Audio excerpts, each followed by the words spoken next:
శ్రీమాత్రే నమ. జయ గురు దత్తాత్రేయ నమ.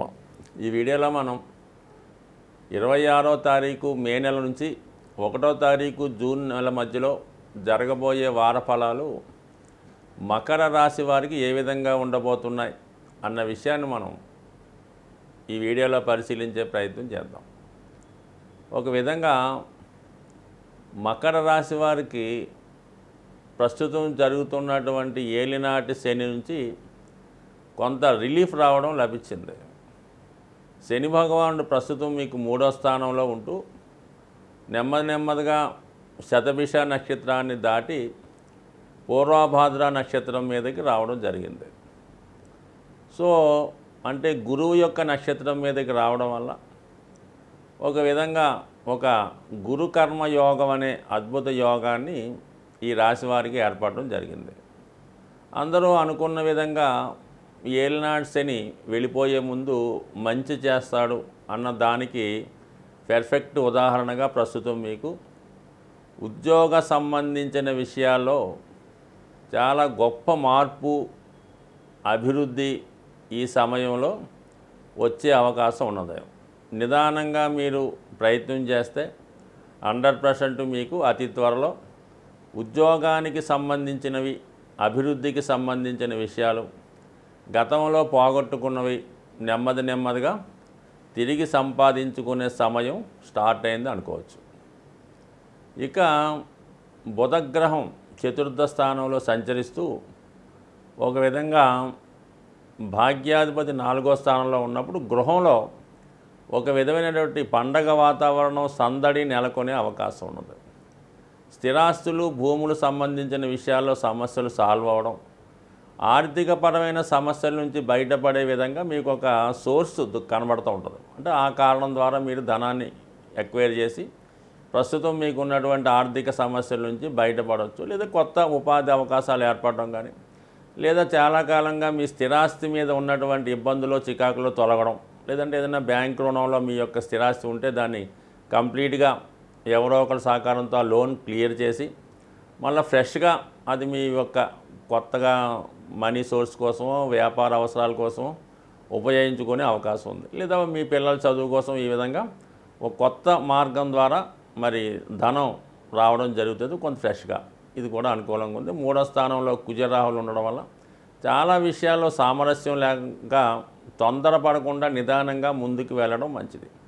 అంటే ఈ పని తొందరలో, ఈ హడావుడిలో అనుకోకుండా కొద్దిపాటి ఇబ్బందులు, పనులు మధ్యలో ఆగిపోవడం లాంటి సమస్యలు వచ్చే అవకాశం ఉంది. అంటే మనం ఒకటి తలిస్తే దైవం వేరొకటి తలిచినట్టు ఈ కుజ రాహులు 3వ స్థానంలో, అంటే ఈ ఒక్క వారం మీరు ప్రయాణాలు చేసేటప్పుడు, ప్రమాదకర వృత్తిలో ఉన్నప్పుడు తొందరపడకుండా జాగ్రత్త పడడం మంచిది. ఇటు తృతీయం ఎప్పుడు కూడా అష్టమం కాబట్టి సడన్గా జరిగే ప్రమాదాలకు కారణం అవుతూ ఉంటుంది. అంటే ఇంచుమించుగా ఒక పాపగ్రహం ఆ 3వ స్థానంలో ఉంటే పెద్ద ఇబ్బంది ఉండదు, కానీ 2 పాపగ్రహాలు చేరడం వల్ల అది తొందరగా ఏదైనా ప్రమాదం జరగవచ్చు.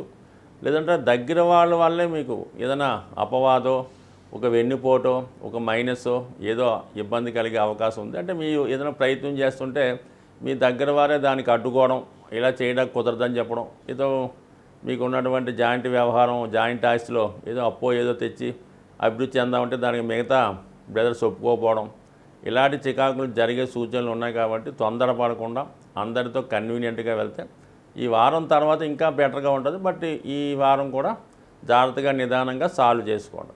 ఇక మిగతా 3 గ్రహాలు మీకు కేంద్రంలో, కోణంలో ఉండడం వల్ల నెమ్మదిగా, అంటే ఈ 5వ స్థానం అనేది పూర్వపుణ్య స్థానం కాబట్టి పూర్వపుణ్య ప్రభావం వల్ల మీ యొక్క మంచితనం ద్వారా మరి సహకారం ఏర్పడి, మరి గుర, శుక్ర, రవి అవడం వల్ల ప్రభుత్వ సహకారం, అధికారంలో ఉన్నటువంటి మిత్రుల సహకారంతో నెమ్మదిగా మీలో ఉన్నటువంటి ఆలోచనలు, టాలెంట్కి తగు విధంగా మీరు రూపకల్పన చేసుకొని వృత్తి సంబంధించిన విషయాల్లో తొందరగా నెమ్మదిగా అభివృద్ధి చెందే అవకాశం ఉంది. శ్రీమాత్రే నమ. ఈ వారంలో అన్ని రాశుల వారికి ఏ రాశి వారైనా ఏ ఇబ్బందుల్లో ఉన్నా వాళ్ళు తొందరగా ఆ సమస్యల నుంచి బయటపడే విధంగా మరి ఈ వార ప్రారంభంలోనే మీకు సంకటహర చతుర్థి రావడం జరిగింది. సో ఆ కారణం వల్ల ఈ ఆదివారం రోజు చాలా వరకు ఏదైనా ఫంక్షన్లో పార్టీలో అటువంటి వాటికి కాకుండా ఖచ్చితంగా ఈరోజు దగ్గరలో ఉన్నటువంటి విఘ్నేశ్వర ఆలయాన్ని దర్శించి అక్కడ జరుగుతున్నటువంటి హోమంలో కానీ అభిషేకంలో కానీ పాల్గొనడం మంచిది. సాధ్యమైనంత వరకు విఘ్నేశ్వరుడి అష్టోత్తరం లేదా సంకష్టహర చతుర్థి సంబంధించినటువంటి విషయాలు తెలుసుకోవడం వల్ల జాతకుడికి ఈ కష్టాల నుంచి బయటపడడం.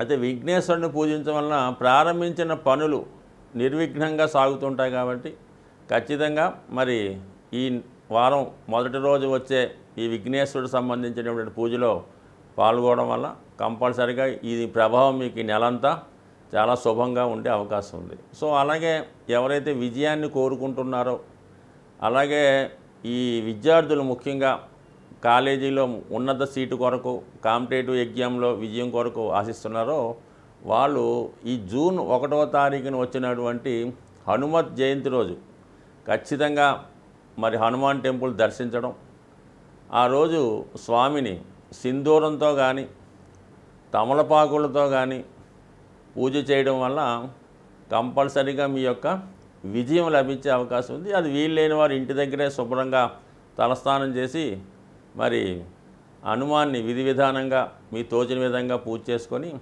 హనుమాన్ చాలీసా పారాయణ వల్ల కంపల్సరీగా మీకు విజయం లభించే అవకాశం ఉంది. కాబట్టి మరి ఏదైనా ఈ జ్యోతిష్యాన్ని గ్రహాల గమ్యాన్ని నమ్ముతున్నవారు అతి రేరుగా వచ్చే కొన్ని ఇలాంటి పండగలు పాటించడం వల్ల, అలాగే ప్రతి నెల వస్తున్నటువంటి మాస శివరాత్రి, అలాగే ఈ ఏకాదశులు, ఈ సంకష్టాల చతుర్థి లాంటివి పాటించడం వల్ల జాతకుల మీద గ్రహాల యొక్క ప్రభావం తగ్గి భగవంతుని యొక్క అనుగ్రహంతో అన్ని కార్యక్రమాలు చాలా సజావుగా సాగుతుంటాయి.